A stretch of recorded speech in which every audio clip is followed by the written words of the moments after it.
As the weather begins to get warmer, you'll likely be cranking up your air conditioning inside your car and inside your home. But could that be a dangerous move? Here's what Ohio Department of Health Director Dr. Amy Acton said on Tuesday. What we really want to be doing now with coronavirus is actually drawing in more outside air. So maybe taking the setting and making sure that you're not just recycling air in your house.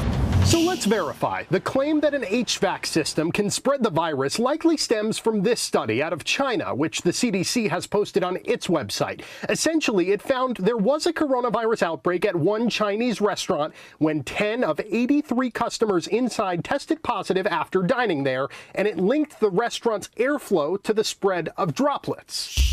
This is where some doctors say we need to be really careful. Yes, the transmission was linked to airflow, but that doesn't mean your AC is the perpetrator. First off, ProMedica Dr. Brian Kaminsky says this is just one study, the only one with any merit across the world. Although you might make an argument that it's plausible, it's very, very unlikely. And if we were to get distracted by that and say we need to start focusing on air conditioners right now, we would lose that focus on the person-to-person transmission where the real differences are really made. Even this Chinese study says 6 smear samples from the air conditioner were negative, and researchers did not conduct an experimental study simulating the airborne transmission route.